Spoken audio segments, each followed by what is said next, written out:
Joia. Boa noite, pessoal. Então, eu sou a professora Yara e vamos trabalhar, então, né, com a disciplina Produção de Materiais Didáticos Digitais. Essa é uma disciplina muito gostosa, tem muita coisa para a gente ver.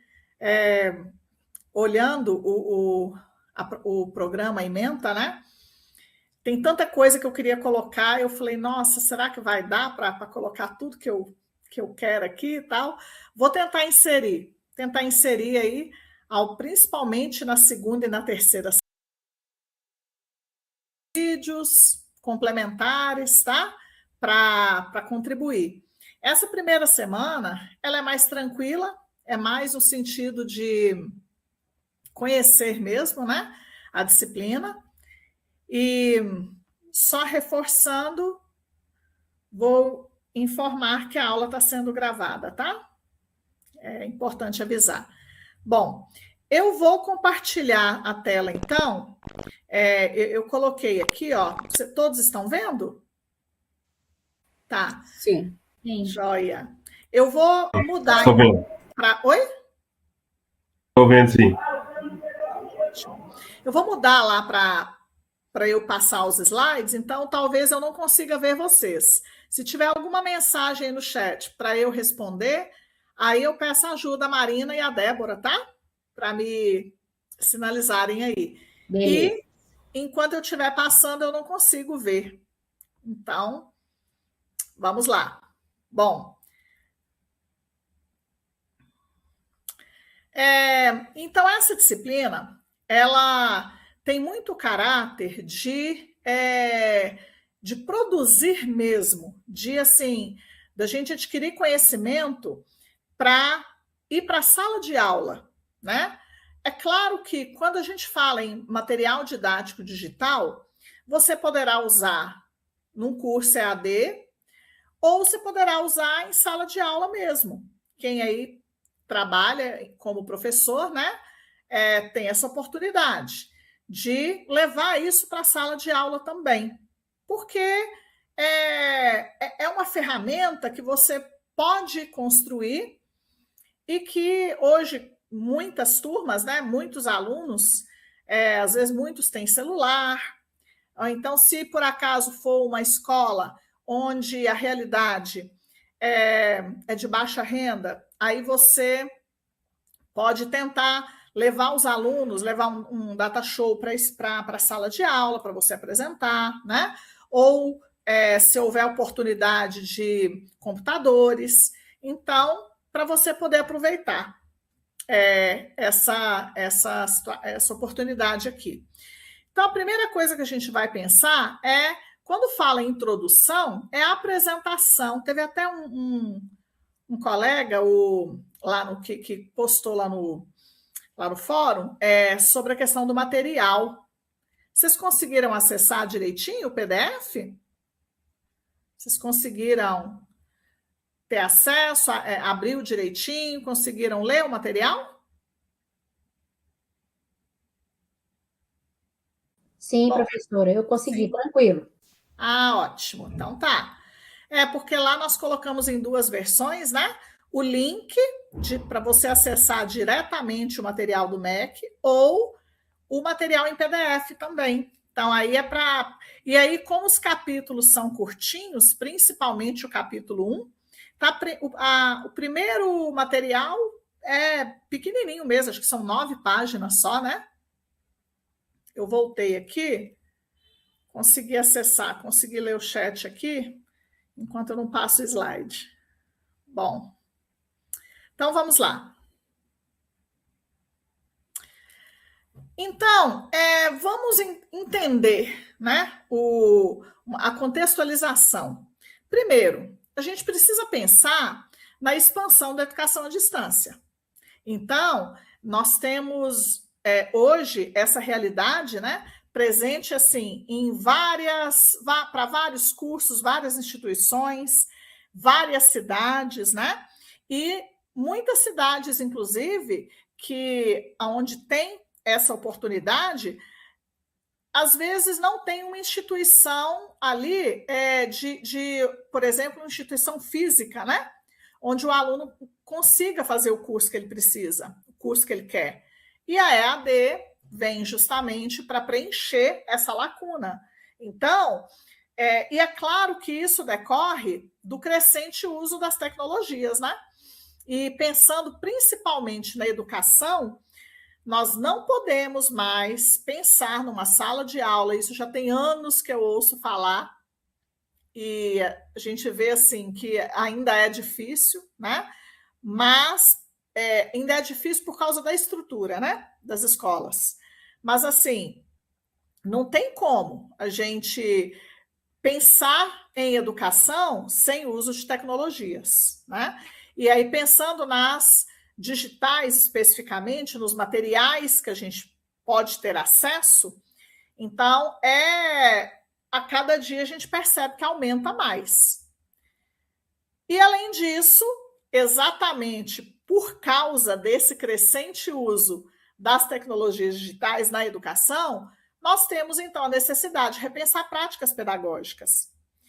Tem um autor, ele é português, o Ponte, João Pedro da Ponte, ele fala sobre a importância, ele é um autor importante na área de educação, ele fala sobre a importância de o docente avaliar a própria prática o tempo todo. Então, como professores, o tempo todo a gente tem que repensar as nossas práticas. E o que significa repensar? Significa você entender que talvez aquele método tradicional por mais difícil que seja, porque não é fácil, não. A demanda dos professores é muito grande, nós temos tanto de carga horária de trabalho, né, como de material mesmo, né, que a gente precisa montar, corrigir. Eu mesmo tenho prova para montar e aplicar semana que vem, terça-feira já, nem comecei ainda, mas vai dar tempo. Então, a nossa demanda de trabalho é muito grande, mas a gente tem que pensar que os alunos, principalmente os alunos de hoje, eles têm acesso a um volume muito grande de informações. Vamos pensar aqui no que significa um TikTok na vida de uma criança ou um adolescente, né? Então, assim, ali são vídeos de segundos em que ele vai só passando o dedinho. E, às vezes, ele vê aquilo ali, ele não precisa nem pensar. Ele só vê e, se for engraçado, dá uma risadinha ali, mas já passa para o próximo. Nem absorve aquilo. Então, para a gente conseguir alcançar esse aluno, a gente ir para o quadro com um giz ou pincel e querer que o aluno que vê ali vídeos de segundos foque a atenção numa pessoa ali na frente falando ali, é difícil. Então, a nossa prática docente hoje é muito desafiadora, porque a gente lida com o uso, cada dia mais a presença da tecnologia, né? A ponto de precisar ser publicada uma lei proibindo o uso de celular em sala de aula. Justamente por quê? Porque estava demais. Então, difícil 100% de certeza de que funciona? Não, claro que não. Mas, pelo menos, já é um indicativo para chamar atenção, tanto dos alunos, como dos pais, como dos professores também, né? Para a gente pensar, olha, o celular está aqui, e aí? A gente pode fazer uso dele de alguma maneira? Hoje em dia, comprar um celular não é difícil. Muita gente consegue comprar um celular, né? Tem celular de todo preço aí. Então, a gente precisa pensar sobre o que significa isso em sala de aula, tá? E uma coisa que eu não falei no início, gente, eu trouxe uma apresentação aqui para falar um pouco sobre a nossa disciplina, sobre a introdução e o capítulo 1, tá?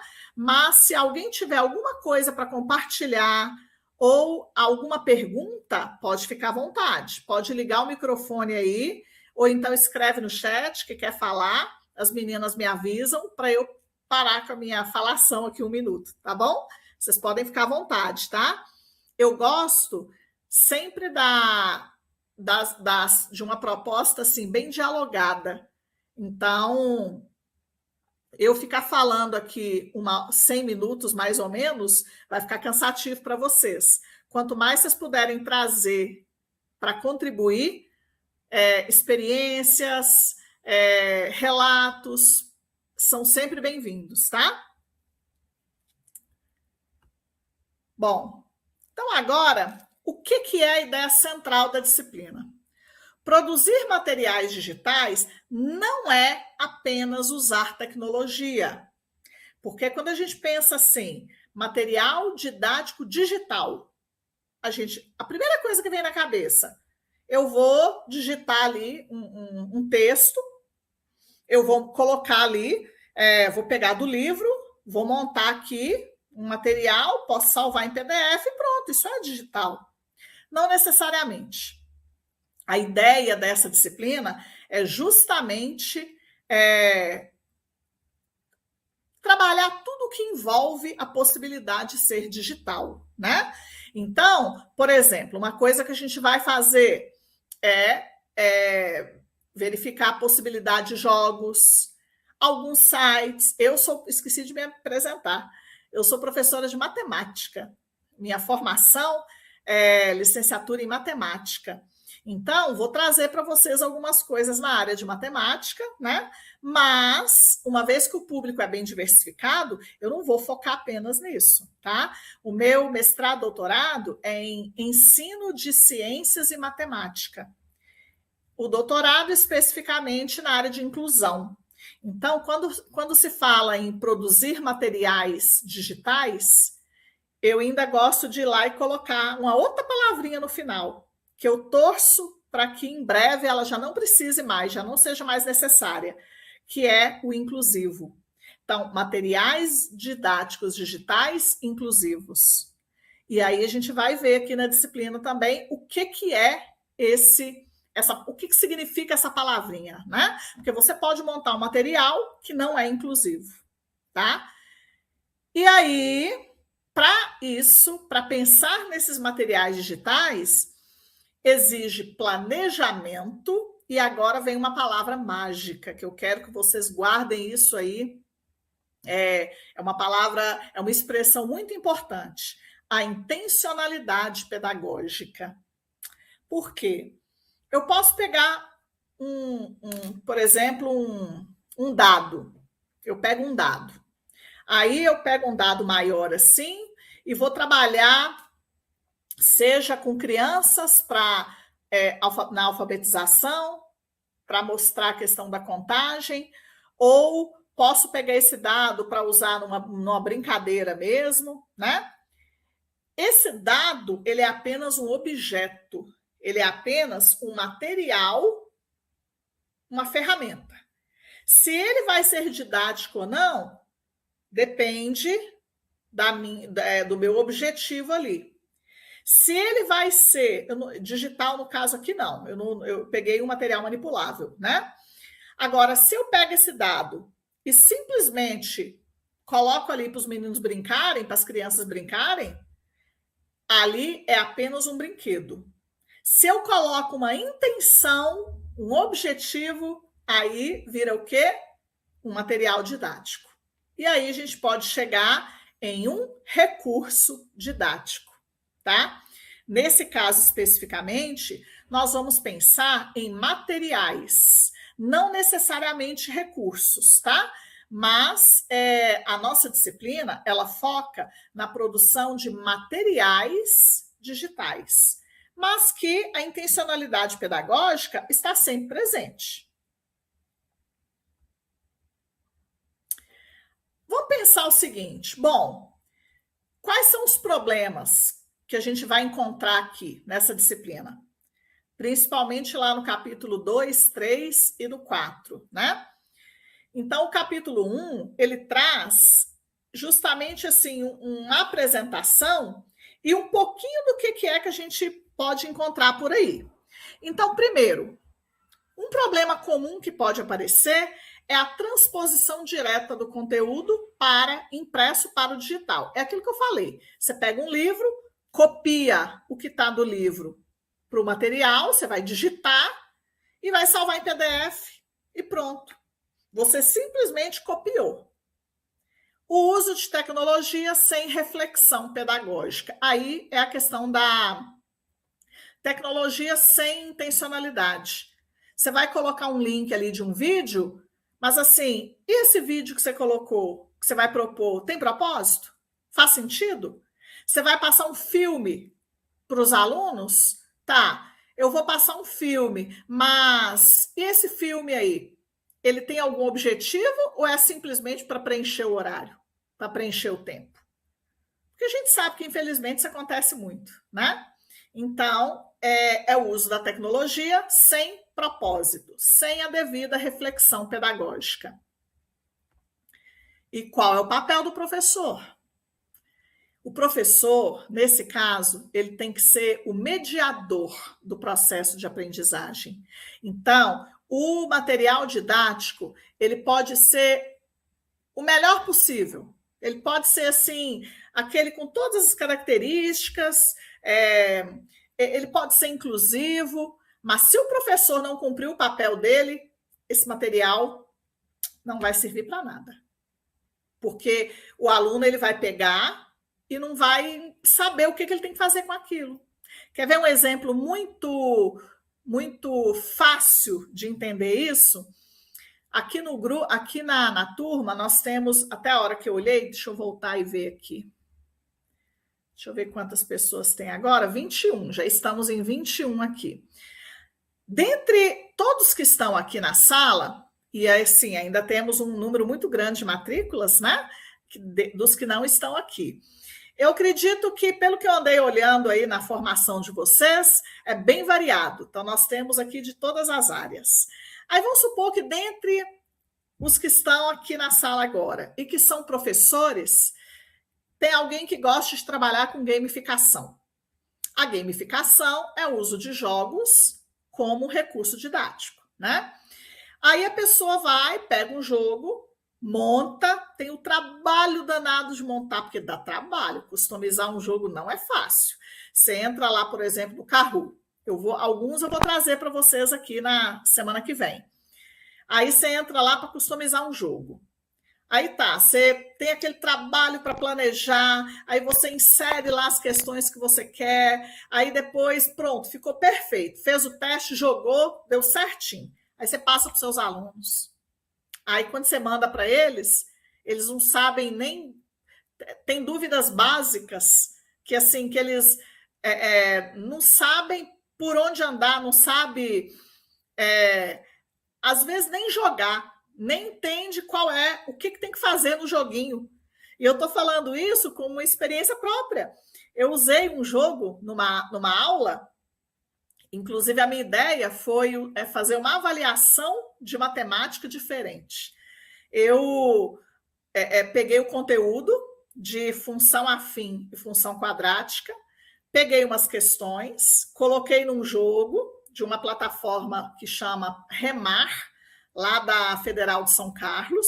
Lá a gente pode customizar os jogos também. Então, o aluno, para avançar os níveis, ele tinha que resolver a questão. Aí ele resolvia no papel aqui, achava a resposta, marcava lá, aí ele conseguia avançar de nível. Então, no total, eram 3 a 4 questões em cada nível, e aí eram 5 níveis. Então, olha quantas questões ele teve que resolver, né? E assim, eu ainda consegui fazer de um jeito que não ficou a mesma questão para todos. Então, a sala, os alunos, a questão que aparecia para eles não necessariamente era a mesma para todos. Então, eles se empolgaram. Assim, eles até gostaram bastante. Mas sabe qual foi um grande problema que eu tive? Alunos, eles não conseguiam entender direito o que era para fazer. Aí tinha uma menininha que tinha que andar lá, a tal da menininha, gente, uma menininha que deu trabalho, viu? Ela não andava, ela não saía do lugar. Aí eu falava com os alunos assim, gente, vai Inclusive, um detalhe importante, viu? Isso foi na época da pandemia. Essa atividade eu apliquei na época da pandemia, tinha que fazer alguma coisa. eu ficar fazendo atividade para o aluno ir lá e copiar, eu falei, não, vamos tentar fazer alguma coisa aqui para pelo menos ele se divertir, já que tem que fazer prova, né? Vamos deixar pelo menos o aluno divertir um pouquinho. Aí eu falava, vai na setinha, ela tem que andar, é com a setinha que você vai para um lado, para o outro, para cima, para baixo. Professora, mas eu tô na setinha aqui, ela não sai do lugar, não, ela está esbarrando uma mesa aqui, a tal da mesa, ela não passa por cima da mesa. Mas, no final, assim, acabou que tiveram pontos positivos, pontos negativos. Depois eu acabei ensinando para os alunos, coloquei o jogo na tela e fui jogando para mostrar para eles, né? Depois que tinha terminado. Nenhum saiu prejudicado na avaliação, até porque, como eles... era um contexto assim diferente aquele, né? Então não dava para assim, tinha muitas variáveis para a gente pensar, né? Então, é claro que ninguém saiu prejudicado, né?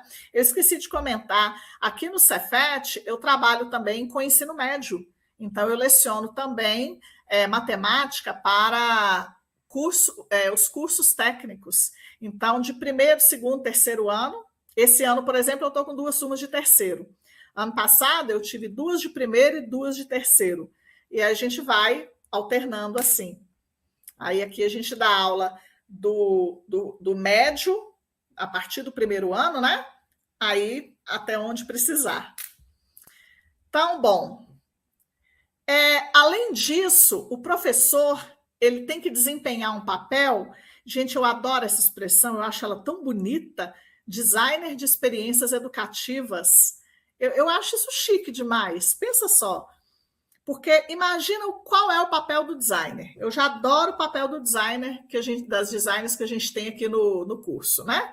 Porque eu acho incrível as propostas que elas trazem, né? De padronização, de identidade visual, tal.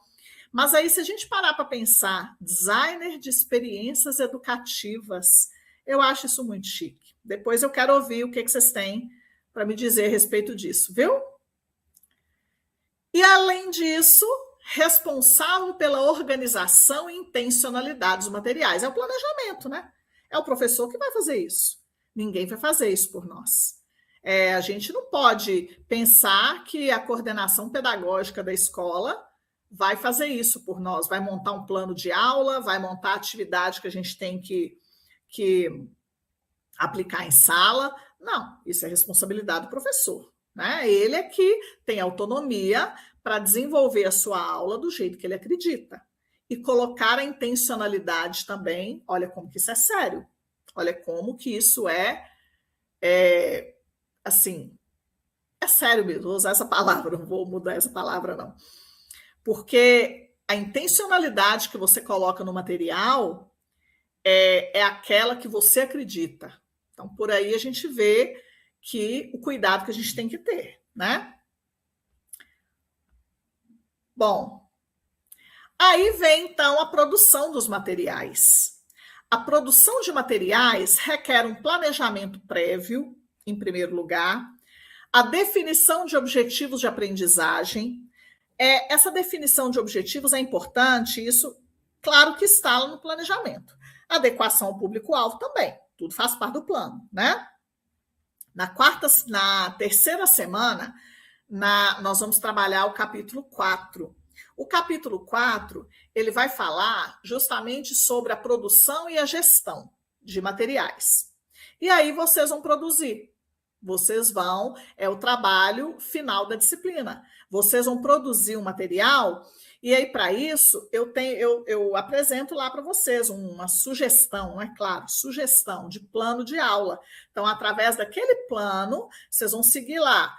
Qual é o conteúdo que você vai usar? Aí, quem é formado em letras pode produzir, por exemplo, pode escolher lá conjugação verbal. Aí, depois, público-alvo, tempo previsto para essa atividade. Então, o material que você vai produzir, ele vai ser... por quanto tempo que você vai usar? Uma aula de 50 minutos? 4 aulas de 50 minutos? Enfim, você que vai definir isso, tá? Aí, objetivo, etapas de desenvolvimento, né?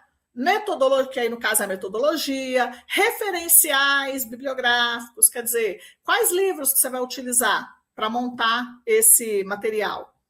Sair da disciplina, produção de materiais didáticos digitais, sem produzir alguma coisa, é totalmente fora de cogitação, né? Então, é claro que nós vamos produzir sim, tá? Bom, e aí, vamos pensar agora, então, sobre o que é utilizar as tecnologias na educação. Então, nós temos computador, celular, tudo bem, data show. Então, assim, tudo isso são tecnologias, né? Quando se pensa, por exemplo, em computador ou celular, eu vou falar em vídeos, podcast, tem muita coisa que hoje em dia dá para fazer, né? Sendo que, de qualquer maneira, o foco tem que ser o estudante. Tem uns autores da educação, isso é mais de um, não vou nem citar nome não, porque são vários que falam isso, que muitas atividades que o professor elabora, parece que ele foca nele, ele não foca no estudante. Porque nos processos de ensino e aprendizagem, o ensino parte do professor. A aprendizagem é justamente o quê? É o aluno. Então, quando você foca no ensino, você não está focando no aluno, você não está focando na aprendizagem. Você está mais preocupado com a sua forma de ensinar aquele conteúdo. E não necessariamente você vai entender se o aluno vai receber. Não necessariamente. Então, isso também é uma coisa que precisa ser pensada na hora de você assumir a sua intencionalidade. É claro que a gente tem que considerar o perfil e a necessidade dos alunos, promover a autonomia, estimular a participação ativa. Então, promover a autonomia quer dizer, eu vou montar alguma coisa para o aluno conseguir fazer sozinho ou para que o tempo inteiro ele precise da minha participação ali? Não tem problema também, não. Se você pensa numa prática em que você precisa ajudar o tempo todo, não tem problema, né? Mas é claro que hoje se fala muito em metodologias ativas. As metodologias ativas, o que elas recomendam? O que sugerem? Que o foco seja no estudante e não no seu processo de ensino, tá? E aí, falar sobre materiais didáticos digitais sem pensar na linguagem e na comunicação também não faz sentido. Porque a linguagem é o que você vai usar para comunicar a informação que você quer repassar. E aí, o uso de uma linguagem adequada é importante. Porque se eu for montar um material para os meus alunos, aí eu vou olhar a questão do perfil, né? Dependendo do perfil, se eu pegar um material de matemática e encher de demonstrações lá, para todos os conteúdos que eu vou ensinar, eu vou encher de demonstração lá na teoria. Vai assustar. Não que eu não deva fazer, muito pelo contrário. O professor de matemática adora fazer demonstração, né? É uma coisa assim que aguça a gente, assim, sabe? Você vê um quadro com uma formulazinha ali construída, mas chega a dar uma coisa boa, assim. Só que tem um detalhe, a gente tem que tomar cuidado com isso, porque isso pode assustar. Então, até o uso de uma demonstração matemática, ela tem que ser com cuidado, ela tem que ser bem planejada, né? Porque senão vai causar um bloqueio ali. Aí, vamos pensar o seguinte, bom, produzir um material pode ser um desafio. E aí, é claro que eu estou propondo esse desafio aqui, logo na primeira aula, síncrona, né? E para esse desafio, a primeira coisa que a gente tem que pensar, integrar tecnologia, pedagogia, comunicação. Integrar, tá? Criar materiais que façam sentido para o aluno, é aquilo que eu falei antes. A gente não pode pensar em um material que vai atender ao professor, que vai focar no ensino. Você tem que focar na aprendizagem, tá? Então, é se colocar no lugar do aluno para ver o que ele pensa a respeito daquilo, para ver como que ele vai receber aquela sua proposta, né? Em síntese, então, para você montar um material, o principal é você pensar, é você ter uma intencionalidade pedagógica. Essa é a palavra que vai permear a disciplina toda aí. Porque sem intencionalidade, vai ficar um material vazio. Por mais bonito, por mais bem elaborado que ele seja. Tá? E aí, eu agora vou até voltar aqui. Deixa eu voltar para a sala. Tem aí essa questão que eu trouxe aqui para a gente conversar um pouco, para eu não ficar falando muito sozinha aqui também, né? Como você tem utilizado ou pode utilizar os recursos digitais de forma pedagógica em sua prática? Aí, pensando justamente que agora são 22 pessoas aqui na sala, eu quero saber a sua prática. Então, cada um aí dentro do seu do seu trabalho, né? Principalmente aí quem é professor. Quem não for professor não tem problema, pode trazer uma experiência, ou uma experiência que vivenciou lá na faculdade, que achou bem legal, ou então uma experiência que talvez até no curso nesse curso que vocês até esse momento, já tenha surgido aí alguma ideia, alguma inspiração. Que às vezes tem uma coisa que alguém fala, né? Aí na hora que a pessoa fala, você já pensa assim, nossa, isso ali que a pessoa falou, dá para eu fazer tal atividade, olha só que legal. E se você pensa, se você está aqui num curso de pós, né, nesse curso aqui, de alguma maneira, quem não dá aula aí, pensa sim em algum dia ir para a sala de aula. Então, eu acredito que eu tenho muito para ouvir de vocês, viu? E adoro as experiências que são compartilhadas, porque eu sempre ouço alguma coisa que eu nunca tinha ouvido antes. Então, adoro. Podem ligar o microfone aí, ficar à vontade. Eu gostaria de falar. Vamos lá, José Vitor. Tudo bem? Boa noite. Boa noite. Eu trabalho em laboratório e universidade. Não sou professor, mas sou técnico de laboratório. E participo das aulas práticas. Num laboratório, eu já não estou mais nele, mas eu fiquei uns 7 anos em um laboratório onde as máquinas eram muito antigas, de ensaios de ventiladores, máquinas de fluxo. Aí elas não eram digitais. Aí eu criei um sistema digital, porque os alunos eles tinham que fazer as medições e calcular através de ensaios mecânicos lá. Aí, de forma digital, eles verificavam os dados digitalmente para fazer os cálculos. Facilitou muito a vida do professor. Então, os recursos que eu utilizei foi nesse sentido. Usando o Arduino, sistemas mais modernos aí para fazer os... Olha que legal, tá vendo? Muito bacana, viu? E o dia que você for para a sala de aula, seja qual curso que for, viu? Você vai levar isso. E os alunos vão adorar ouvir essa experiência, porque é prática, né? Não é ali alguém que te falou como é que é, não. É você que foi lá e fez. Faz toda a diferença, né? Muito bem. Quem é que vai compartilhar com a gente agora? Seu microfone... tá. É mensagem antiga. Quem pode compartilhar com a gente agora?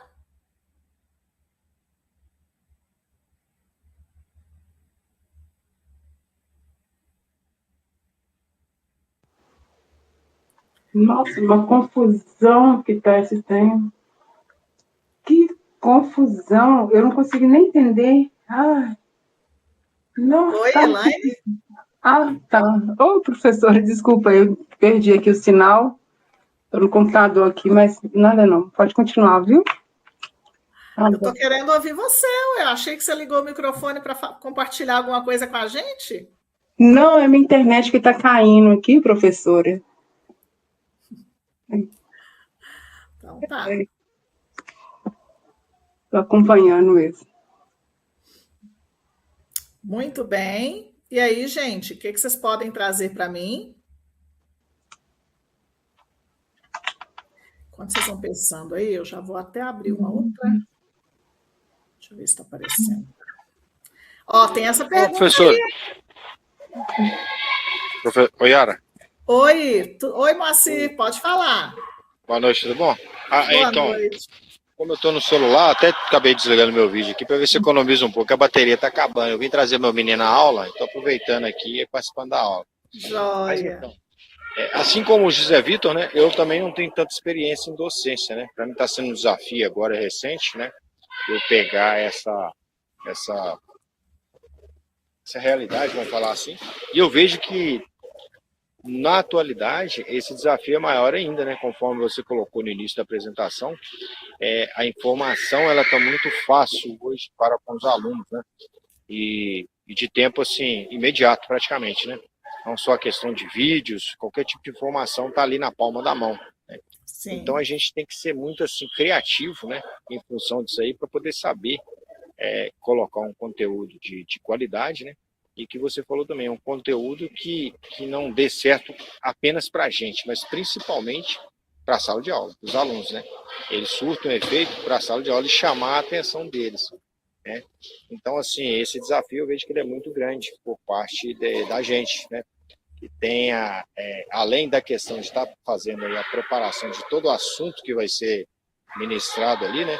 E tudo tem toda essa parte por trás aí para poder cativar eles, né? Prender a atenção dos alunos. E correr atrás aí da criatividade digital que tem hoje, esses recursos que existe hoje, a gente poder saber conciliar eles, né? Em prol aí de conseguir ter aí esse retorno deles, né?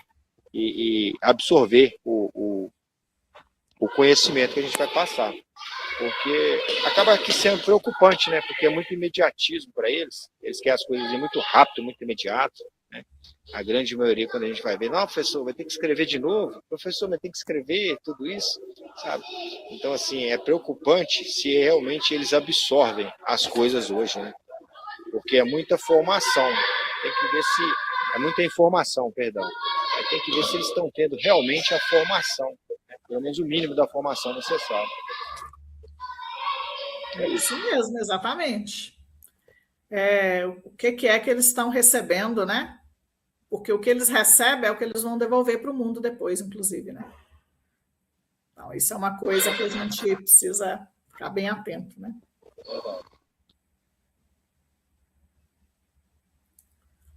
Muito bem. Quem mais tem alguma coisa para compartilhar aí com a gente?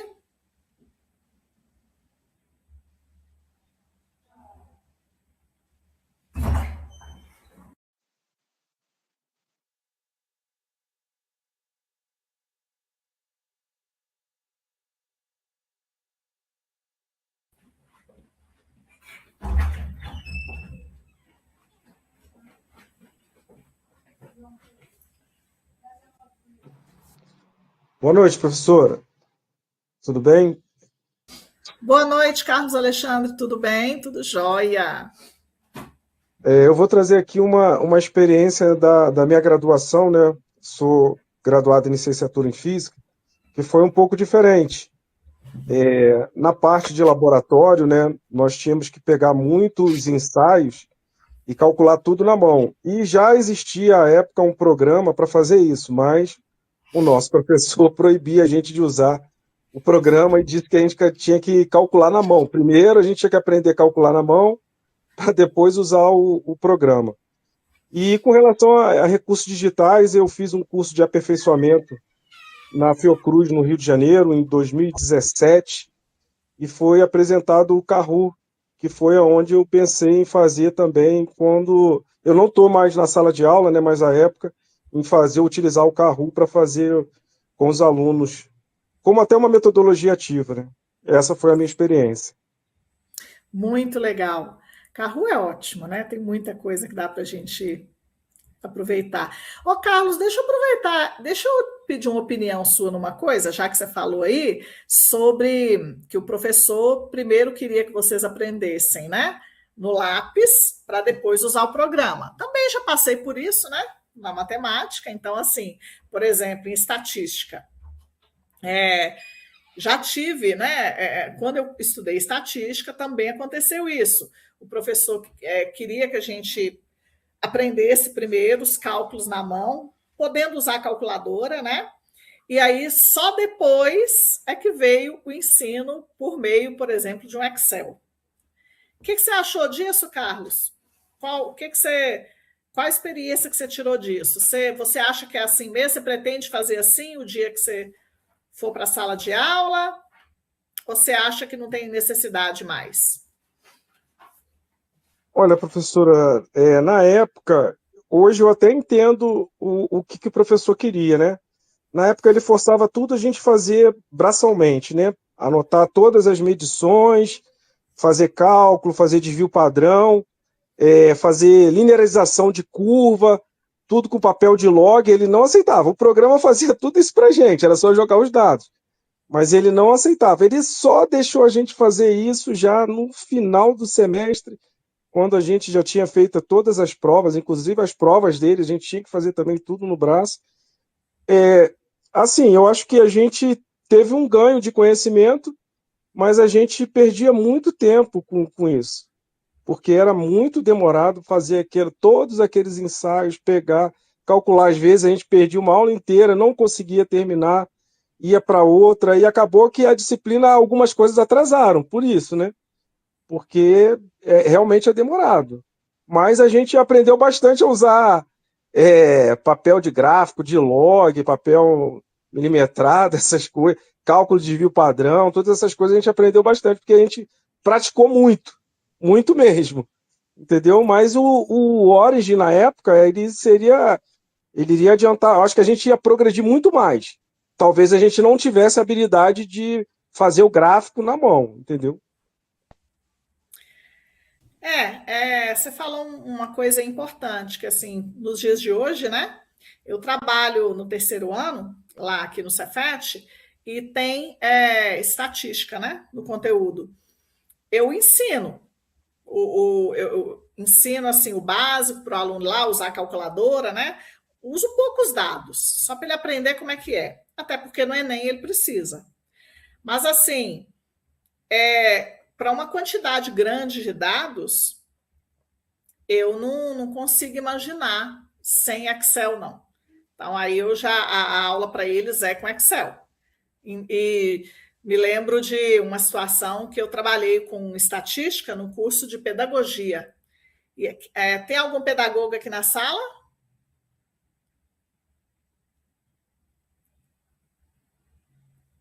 Com certeza deve ter, professora. Com certeza deve ter. Pois é. Aí eu fui trabalhar.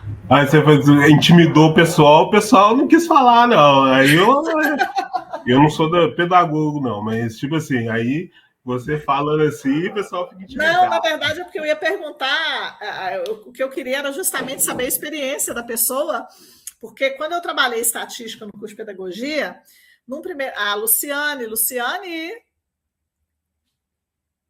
você quer falar alguma coisa? Não. Achei que ela ia falar, que ela é pedagoga. Quando eu trabalhei no curso de pedagogia, estatística, e eu achei interessante, assim, que eu levei uma atividade, né? Os alunos, eles não sabiam que ia ter matemática, então, quando eu entrei na sala que eu falei, eles, assim, alguns, né? Num primeiro momento, meio que assustou, falou, mas matemática, como que tem matemática aqui? Eu falei, gente, tem estatística, ué, então vamos lá, né? Aí eu levei uma atividade onde eles deveriam fazer o básico ali, calcular média, moda, mediana, interpretar gráfico e tal, é o básico mesmo. E principalmente interpretação de gráficos, né? E aí eles deveriam fazer ali e depois fomos lá para o laboratório para trabalhar no Excel. E aí, ao final da disciplina, eu tive a grata surpresa de escutar o contrário do que eu recebi na primeira aula. Então, assim, ao final da disciplina, o pessoal brincou, até que não foi tão ruim como eu pensei que seria, não. Até que deu para aprender. Falei, aí, ó, tá vendo? Então, como pedagogo, vocês vão ter muita coisa para fazer, muita estatística para analisar, muitos cálculos para fazer, envolvendo principalmente as taxas, né? A gente vê aí a questão por exemplo, essas provas, né? Tipo SAEB.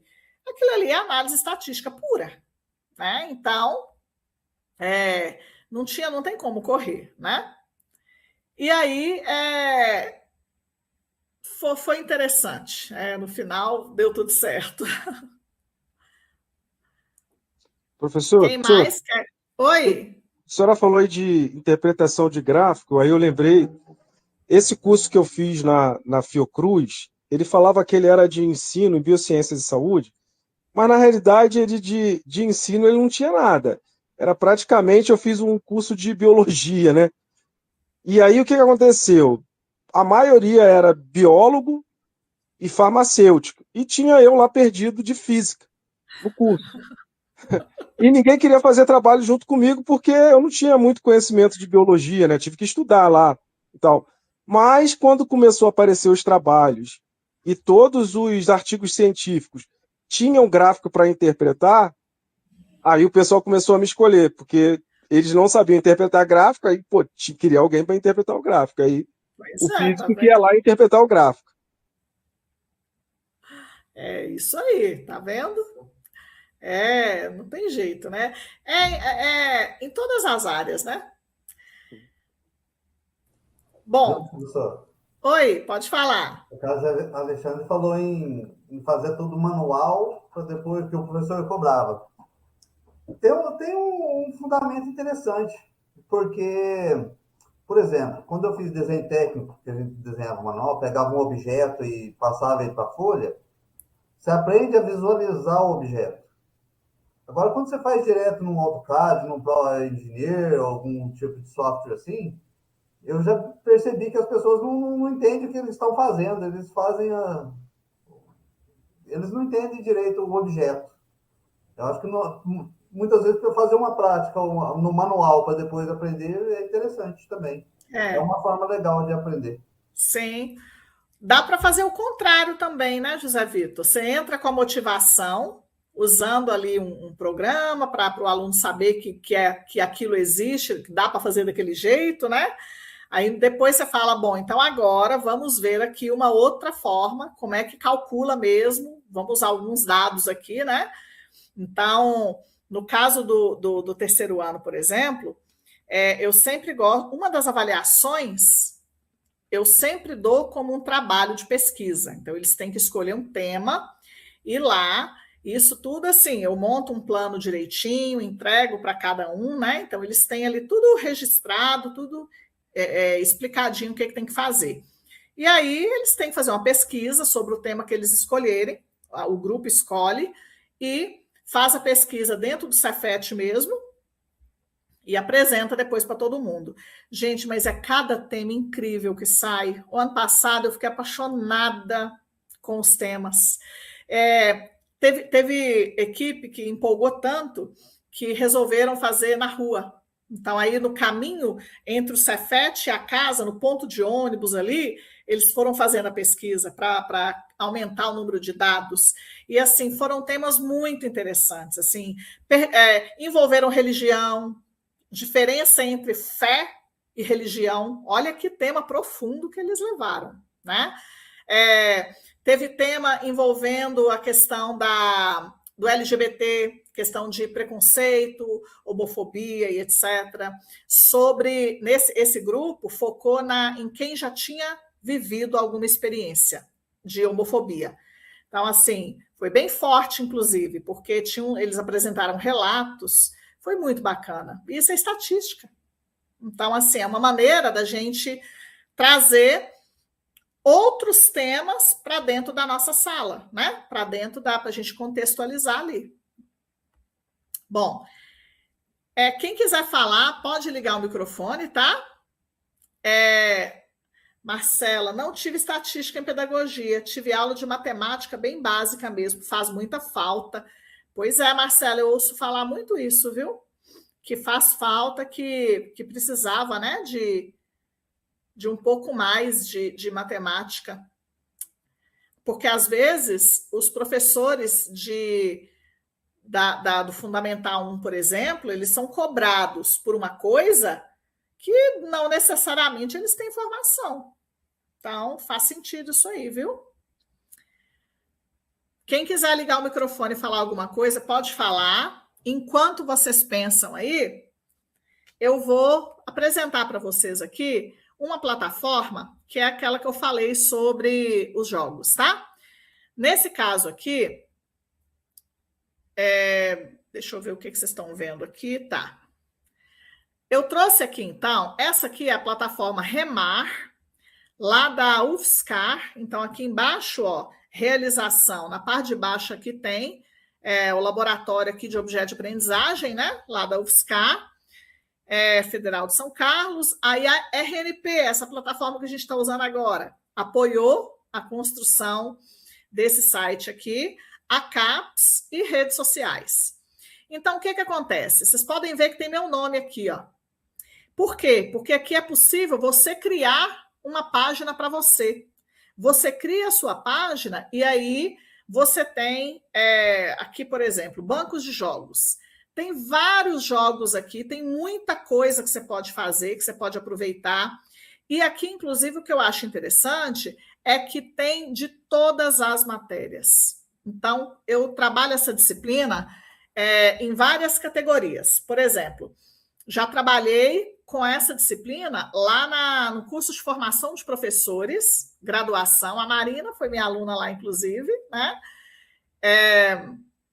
Hoje eu estou com a disciplina Recursos Didáticos Inclusivos, na turma aqui do PPGET, que é o pós-graduação em Educação Tecnológica, né? Então, são alunos de mestrado e doutorado, e tem essa disciplina aqui na pós, e já trabalhei essa disciplina em outras instituições também. E essa plataforma aqui, e aí uma coisa importante, sempre eu me deparo com um público bem diversificado. Então, assim, não necessariamente eu tenho ali somente alunos de matemática. Eu tenho alunos de letras, da pedagogia, da química, da física, humanas em geral, história, geografia, filosofia. E, assim, essa plataforma eu sempre gosto de mostrar porque dá para aproveitar para qualquer área. Então, você pode entrar aqui e montar atividades assim, tem muita coisa que dá para você fazer aqui. Todas essas páginas aqui embaixo, ó, isso aqui são as páginas de jogos que tem. Aqui vai passar um por um, eu vou deixar. Mas aqui, ó, aqui está até a 96. Eu não sei se ainda tem mais, pode ser que ainda tenha mais, né? Chegando a 96 aqui, pode ser que ainda tenha mais depois. Deixa eu ver. Não, parou 96 mesmo.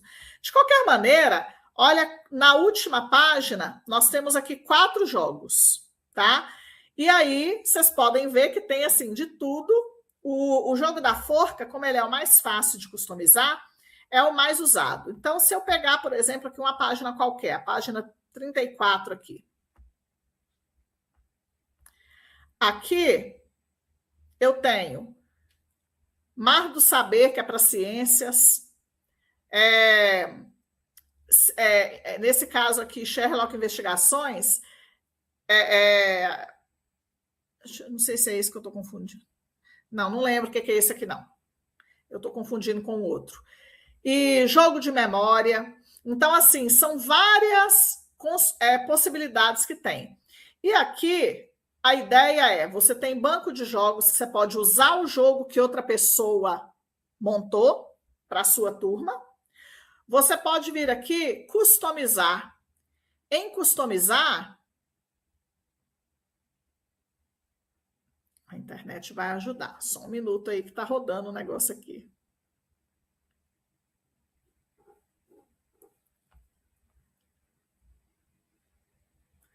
Enquanto vir aqui, tá? Customizar. Aqui em customizar, você tem os modelos que você pode, aqui é um de química, então você tem os modelos aqui, onde você pode criar o seu. Aí você escolhe um desses aqui, essa menininha aqui, que é a sapequinha que eu comentei com vocês lá da atividade, lá da época da pandemia, ó. Essa menina aqui que me deu trabalho, que eu não andava de jeito nenhum. Então, aqui você cria, você escolhe um jogo desses e você vai criar o jogo que você quiser para usar em sala de aula. Qualquer um desses aqui dá para você mexer, ó. Qualquer um desses aqui. E, como exemplo, eu tenho aqui meus jogos. Eu tenho em customização, é um que eu comecei a mexer, dia 11 de maio, inclusive, 2025, tem um ano já, está parado aqui até hoje. E tem os publicados. Esses publicados aqui... Que isso, professora? 2025? Que isso? Eu estou escutando a aula toda aqui, estou vendo tudo. Não, mas sabe o que é? É mentira pura que eu vou falar, mas eu vou falar, tá? Mas tá gravando aqui, ó. Ai, meu Deus, esqueci disso. Eu ia falar que foi de propósito, né? Para eu usar nas aulas. Eu não posso perder ponto, entendeu? pelo amor de Deus. Eu não posso perder ponto, pelo amor de Deus, professora, né? Olha, mas eu tenho alguns publicados, tá bom? Inclusive, aqui, o Responda Se Puder. Lá é Responder, nem vi se é Responda Se Puder, acho que não, né? Deixa eu ver qual que é que eu estou customizando lá. Aqui tem 2 Responda Se Puder, Forca e Em Busca do Santo Grau. Esses aqui eu já montei para usar. Tanto usar 2 deles aqui, o Santo Grau e Responda Se Puder, eu uso com minhas turmas do ensino médio. Escola Mágica. Esse daqui eu comecei e não terminei. Vou terminar, pode deixar. E esses outros 2 aqui, o primeiro Responda Se Puder teste e esse último Forca de frutas aqui, eu montei só para dar aula mesmo aqui da disciplina.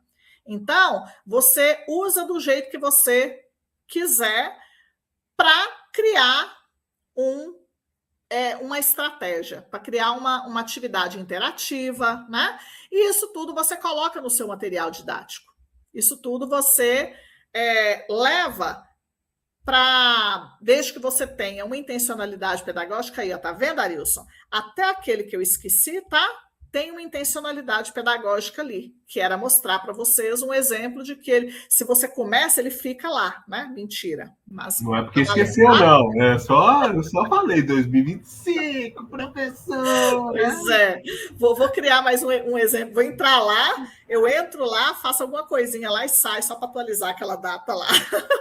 E agora eu tô marcado, tô ferrado. Nossa Senhora. Ai, meu Deus do céu. Não, fica tranquilo.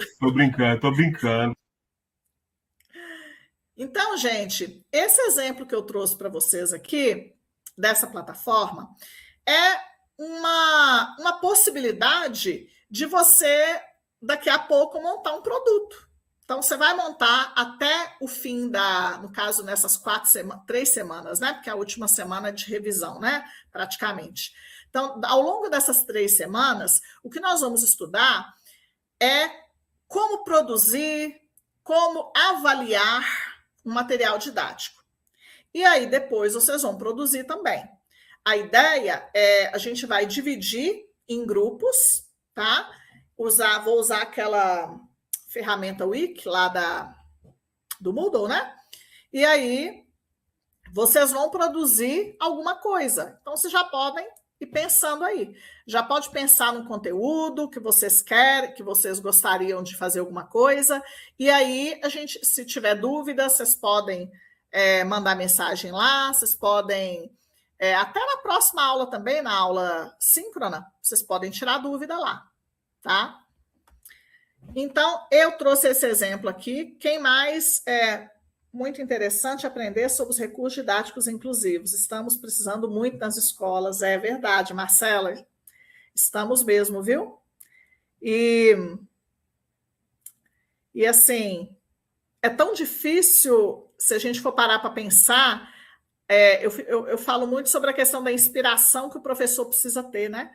Porque a cabeça cheia, aquele monte de coisa que a gente tem que fazer, a demanda de trabalho muito grande. Aí, de repente, você pega lá uma turma de 6º, 7º ano. Meu filho tem 12 anos, está no 7º. Então, já trabalhei também, do 6º até todas as séries, já passei por todas. Aí você vai lá e pega lá aquele 40 alunos, né? Na faixa ali de 11 anos, 11, 12 anos. Então, assim, você sai de lá com a cabeça desse tamanho. E aí você ainda tem que ter inspiração para produzir alguma coisa para fazer com que suas aulas sejam diferentes, né? Então, assim, eu concordo, Marcela, não é fácil. Não é... As escolas estão precisando, mas vocês estão no caminho certo. É isso aqui, ó. É disso que a gente precisa. É justamente o quê? De pessoas que queiram algo mais, que queiram ver o diferente e, quem sabe, se tornar multiplicadores depois, né? Aí lá na sua instituição, lá na sua escola, você tem a oportunidade de compartilhar isso lá, de talvez propor um trabalho em grupo, né? Para produzir. Está muito desafiador, muitas cobranças, mas precisamos muito de apoio. Vontade tem, ainda bem, né? Muito bem, isso aí. Pode perder a vontade mesmo, não. E aí, quem sabe, os produtos que saírem dessa aula, a ideia é que eles fiquem disponibilizados aí, é que eles sejam disponibilizados para serem usados em outra aula aí. Objeto de aprendizagem é um dos temas que a gente vai estudar aqui. Um objeto de aprendizagem, ele tem essa característica, né? Por definição, ele tem que ser reutilizável, ele tem que ser readaptável, no caso, ele tem que ser adaptável. Então, assim, a ideia é que nós consigamos aqui, nessa disciplina, vai ser em grupo o trabalho, e assim, a ideia, eu pensei em por área, vamos ver se é possível, né? Trabalha com educação infantil e anos iniciais do fundamental na rede municipal de BH. Nossa, que legal! Minha mãe foi professora de educação infantil e anos iniciais, a vida toda. Aposentou há alguns anos já, mas a vida toda trabalhou com esse público mesmo. Então, na verdade, eu sou professora de herança, né? Vamos dizer assim. Isso aí. E aí é isso, gente. A ideia é que esses produtos que saírem daqui, eles fiquem disponíveis para você usar lá nas suas aulas, se for possível. Então, aí, vamos supor que a gente tenha... Quantos alunos, Débora e Marina, mais ou menos, que nós temos ativos? Chega a 200? Chega. 200, né? 200. Pois é, olha só que legal se der certo, por exemplo, vamos supor que a gente consiga dividir em grupos de 5. Se forem grupos de... Vou colocar 4, então, se são 200. Se forem grupos de 4, nós teremos 50 materiais aqui produzidos. É muita coisa, né? Se todos conseguirem aí, se a gente conseguir realmente, né? Esses 50 trabalhos, olha quanta coisa que vocês vão poder levar para a sala de aula depois. E aí... Pessoal, me coloca no grupo temas. aí. Estou de BH aqui. Pessoal, pelo amor de Deus, me coloca no grupo de BH aí. Estou aqui. Pois é. Inclusive, pode ser na biologia, Arilson? Não, pode ser biologia. Não, pode ser qualquer um. Eu vou interagir com qualquer um. É interessante dividir. BH, nós vamos fazer o melhor trabalho possível. Isso Uau. aí, entendeu? Pode ser certeza. biologia, psicologia, qualquer coisa. Ciência. Sim. Assim que possível, eu vou verificar com as meninas a melhor maneira da gente montar esses grupos lá, que aí vocês já podem, né, colocar, a gente já pode começar esse trabalho a partir dos conhecimentos que a gente verificar aí na próxima semana, né? E coloca num grupo, gente, Varginha, Flávia aí, ó, Flávia de Varginha já tem um grupo aí. Marina, pode falar, Marina? Professora, fazendo levantamento aqui dos estudantes que estão na disciplina, são 208. 208. Isso. 208 dá para formar grupos de 4. porque aí com 4 integrantes dá para fazer um trabalho legal, e a ideia é justamente formar um banco de produtos aqui, né? Um banco de materiais, onde cada um possa pegar desses materiais que for da sua área e usar lá. Marcela, você trabalha aí com educação infantil e anos iniciais, aí, ó, você já pode pensar alguma coisa aí para esse público, hein? Aí quem for da área de pedagogia pode entrar em contato com a Marcela, né?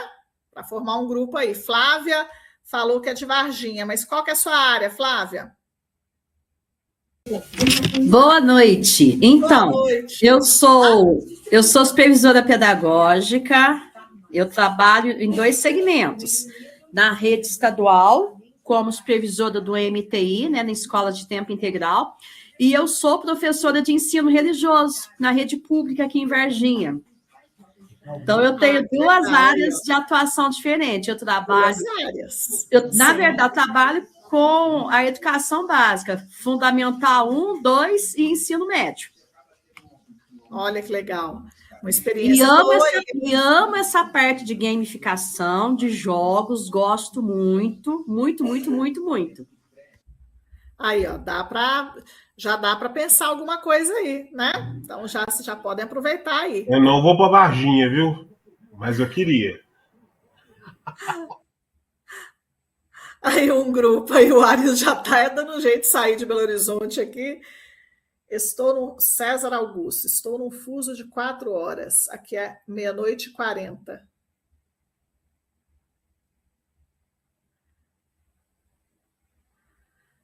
Aí eu vou pensar nisso depois, César. Marcela, também sou da Prefeitura de Belo Horizonte, porém dos anos finais. Língua portuguesa. E também na coordenação pedagógica. Aí, ó, já tem coloca nesse grupo aí, pelo amor de Deus, professora aí, coordenadora pedagógica aí, eu tô acompanhando tudo aqui. Vocês estão pode falar tudo que quiser aí, mas eu tô acompanhando tudo aqui. Coloca nesse grupo. Isso, aí depois vocês mesmos podem se dividir lá. Vou tentar descobrir uma maneira de formar umas caixinhas, que aí cada um já vai entrando lá, né? E já vai conversando lá pela caixinha, né? E compartilhar em rede, isso mesmo, Flávia, isso mesmo. Aqui, por ser o mais falador, todo mundo vai falar assim, não, esse cara, esse aí é aluno. Tô fora. Não, mas eu quero entrar no grupo de BH aqui. Varginha, depois a gente fala, conversa aí. Compensação, você tem muito a contribuir, né, Arilson? Joia aí, ó. Arilson hoje está animado, hoje. Espero que sim, né? Pois é, pessoal, é isso que eu tinha para passar para vocês. Alguém tem mais alguma pergunta? Algum comentário? Mas já está indo embora já? Nossa Senhora, já está indo embora? Nossa Senhora, gostei demais da sua aula. Na verdade, eu estava preparada para a aula ser um pouco mais dialogada, entendeu? Poucos falaram, então assim, eu estava esperando que a interação fosse um pouco maior. O pessoal vai me matar. Depois eu sei, porque já aconteceu comigo também. Agora, hoje, eu estou de boa, aí o pessoal vai me matar. Conversando pelo Zap. É Lana ou Iana? Iana, né? Acho que é Iana. Ela acha melhor conversar pelo Zap. A Iana colocou o telefone dela aí. Oi? É Iana, porque não tem um acento aí. Professora, assim, eu tenho conseguido assistir a maior parte das aulas síncronas, mas assim, à noite, para mim, porque eu acordo 4h20 da manhã, então esse horário, assim, eu já estou arrumando almoço para o dia seguinte, roupa, é uma dinâmica que é meio difícil, então eu não consigo nem abrir aqui, porque eu estou já de pijama. Então, a interação, para mim, ela não funciona muito à noite, porque eu já estou, assim, no limite da minha energia, sabe? infelizmente, mas eu gosto de participar. Que bom, Iana, obrigada. Cada um faz do jeito que consegue, né? Do jeito que pode, né? Eu já fico muito grata a vocês, porque nesse número aí de 208, eu tive hoje um número de 22 pessoas aqui, tirando Marina, Débora e eu, então nós temos 19, né? Então, no número de 208 alunos, eu tive 19 participações aqui, então valorizo muito a presença de cada um aqui. Então, e é assim, a gente sabe que é difícil, né? Cada um faz do jeito que pode, do jeito que consegue. Bom, estatisticamente, quem falou mais, estatisticamente, quem falou mais, nossa senhora, eu não vou falar mais nada, não. Boa noite para vocês, muito obrigado, professora, foi bom demais. Fica tranquilo, Arilson, ainda bem, né? Ainda bem que teve você para interagir aí. Obrigada, gente, por tudo aí. As aulas estão em dias diferentes, justamente pensando naqueles que trabalham, né? Para não ficar num dia só. Então, na semana que vem, a aula, eu não lembro qual dia da semana que é, mas já não é na quinta-feira, tá? E é isso. Qualquer dúvida que vocês tiverem, vocês podem colocar lá no chat, pode chamar a gente que estamos à disposição. E aí, muito obrigada, viu? Pela presença de vocês. E qualquer coisa, estamos aí. Não esqueçam de ler o material da semana que vem, tá? Lê o material dessa semana. Tem a atividade do fórum lá, que tem que entrar, né? Tem que colocar lá algum comentário, uma pergunta. E aí, na semana que vem, o material da capítulo 2 e 3. Então, muito obrigada e boa noite para todos, então. Obrigada, professora Yara. Foi ótima aula.